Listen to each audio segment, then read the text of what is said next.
up, beautiful humans? I hope this video finds you in a state of good health, mental, physical, emotional, spiritual. I hope you're thriving. I'm just out here on a hike in the mountains near where I live, and what the hell, there's a cave? Like, for real cave. Hang on a sec. Okay, ignore the cave. I have a message. I was thinking now about how much nourishment I receive from being in nature, how clear my mind feels, how good my mental health feels. I feel my physical body is feeling stronger. I'm receiving a lot. I don't have to tell you that being in nature is a really good way to reconnect with myself, with yourself, with ourselves, and it's good for our mental health.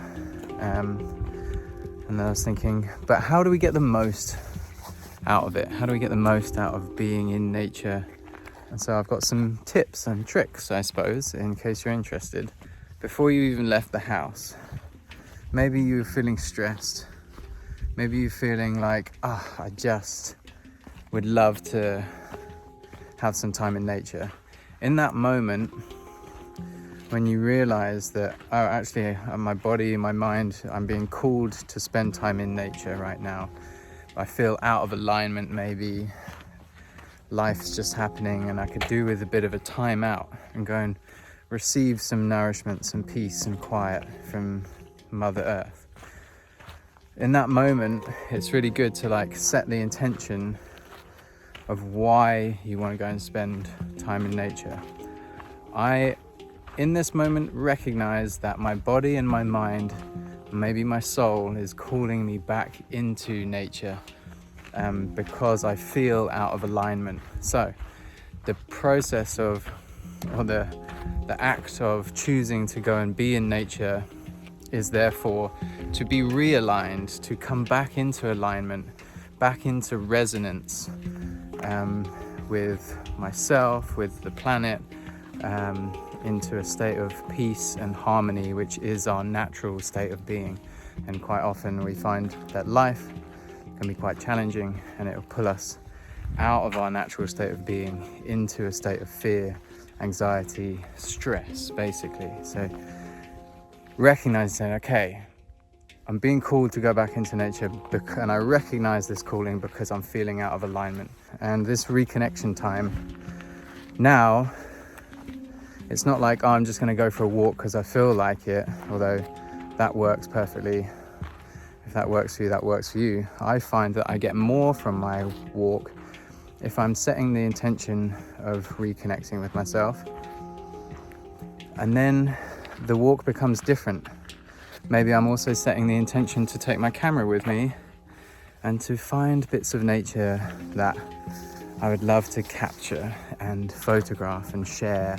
Maybe that's part of my intention.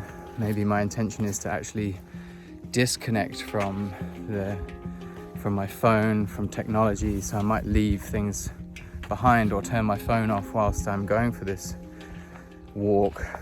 And that will happen once we decide what the intention is. So the intention is to reconnect. So that involves turning the phone off, maybe, and putting ourselves in the state of mind to receive as well. This is the next tip. Okay, I'm going into nature and I'm opening myself to receive nourishment from the beautiful energy that I am swimming in right now. There's no technology, there's no Wi-Fi, there's no people, there's no noise, there's no distractions. This is a clean energy zone, and I am open to receiving all that it has for me. Another great intention to set, to be receptive and open to receiving that nourishment. And nourishment for me comes definitely in the form of some fucking peace and quiet in the mountains. Even the sound of my voice is getting in the way a little bit. So maybe peace and quiet, you're like, oh yeah, a bit of peace and quiet. So maybe you want to go on your own. Obviously, take safety into consideration. But maybe it's time to just reconnect with yourself as well. So yeah, it's fun to go for hikes and spend time in nature with our friends and our family and our beloved humans. And that's certainly a way of like deepening a connection and an intimacy through an experience like that with a partner or a friend or someone, getting to know them better by spending time in nature. But it's also really nice just to spend some time on your own, and I get to reconnect with myself, and I get to walk this way if I want to walk this way, and I get to stop and take in the view and take a picture down here or chase this lizard over here. I get to choose, and now I'm in the driver's seat. And if my life circumstances are that which I maybe don't feel like I'm fully in the driver's seat, or other people, I have to sort of maybe follow some rules, and I have to like participate in the rules and the laws of society, and not that there's anything wrong with that, but it can feel quite oppressive sometimes. So to come on a hike on my own, I'm like, this is my free time. I get to do what I want to do. I get to go over here if I want to go over here. I get to go over here. I get to sit and drink a coffee on that rock or not. It doesn't matter. But this is my time. This is my time. Something I did earlier is I took my shoes off. They're obviously on now. But this is the next tip to earth down. Take your shoes and socks off and get your bare feet on the earth, on the soil, on the rocks, on the sand, in the water, in the lake, in the mud. Connecting skin to Mother Earth. And that's a surefire way to firstly reconnect, secondly allow the planet to take away, and you can also set the intention like you can take this negative energy away from me and replace it and replenish it with nourishing high frequency harmony, and bring my body into a state of harmony through just simply getting your bare feet on the ground. It's mad how that works, and it's mad how we're not taught this more often, but we walk around with these, most of us walk around and we barely take our shoes off. It's very rare, I think, for most people to get their bare feet on the earth, in the mud, on the wet grass, and it makes such a huge difference. And I'm a particularly sensitive human being, and I can feel when there's a massive ant on me. I can feel when there's a massive ant biting me. How did you get up there, bro? And you? Obviously don't take your shoes and socks off and stand on an ant's nest. But I can feel if I'm in a anxious state, I take my shoes and socks off and I go and just stand on the lawn. I feel better within minutes. And it helps if I literally am going, just take it away.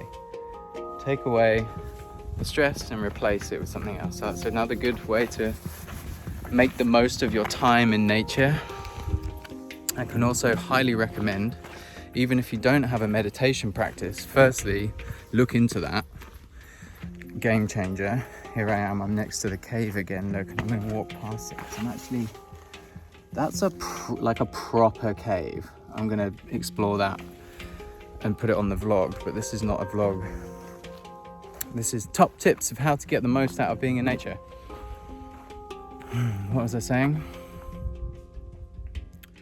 Give yourself plenty of time. Oh, this is what I was saying. Even if you don't have a meditation practice, this is being in nature, in the woods, next to a river, on a beach, just away from people a little bit, so you've got your own space. It's a perfect time to drop in to a meditation. Just close your eyes and just relax. And I can highly recommend in that position just cross-legged, or even lay down if you want, to just do some conscious breathing. Just bring your awareness to your breath and just play with it. Just do some nose breathing, just some deep, like,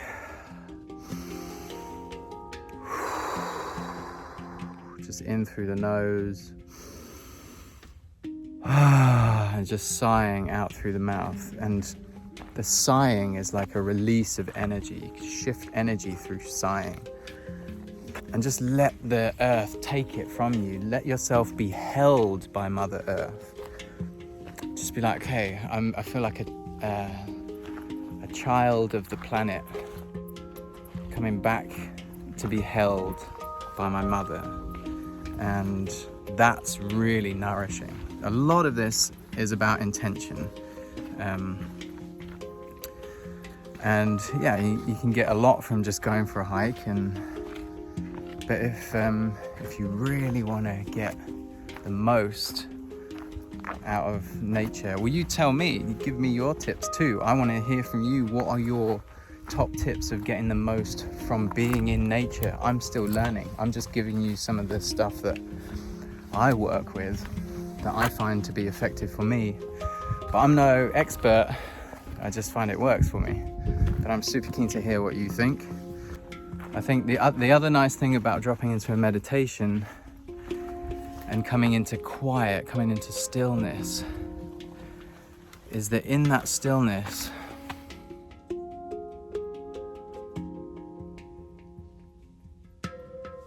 we can hear way more. I can feel way more. I can feel the sun on my skin. I can feel the breeze on my skin. I can hear the bugs and the birds.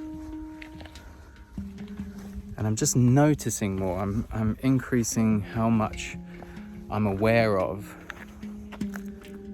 And I like to try and remember, well, I find myself remembering that I am connected to all of this. I find myself remembering that quite easily when I'm in a meditation on a mountain, and it makes me feel safe. It makes me feel loved. It makes me feel like I'm part of this big crazy universe.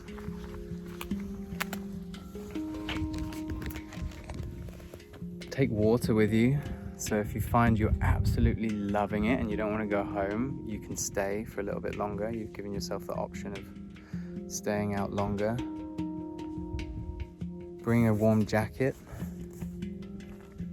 Just prepare yourself and turn it into a ceremony as well. This is like the other thing. It's like, I'm gonna go like this. I treat this like this is my church. Look at this. This is where I go and praise God and give thanks and gratitude to Source, to the universe, to Great Spirit, to all of this, to Mother Earth, who birthed me and sustains my life. Like, this is a ceremony of reconnection, not only to myself but to the planet, to Mother Nature. And to bring that level of intentionality into just going for a hike turns it into something that you can get way more from. And it's just a game changer, I find. Anyway, look at this. This is my back garden. I feel so nourished. Anyway, yeah, let me know what you think. Top tips for spending time in nature. And that's about it. I love you. Have a beautiful rest of your day. Don't forget to check out my new website where I'm selling prints. And thank you to everybody who's already supported me by buying one. Check out my Patreon community, where I talk a bit more about this kind of stuff, I suppose, my healing journey and that kind of thing. And yeah, until next time, goodbye. I love you.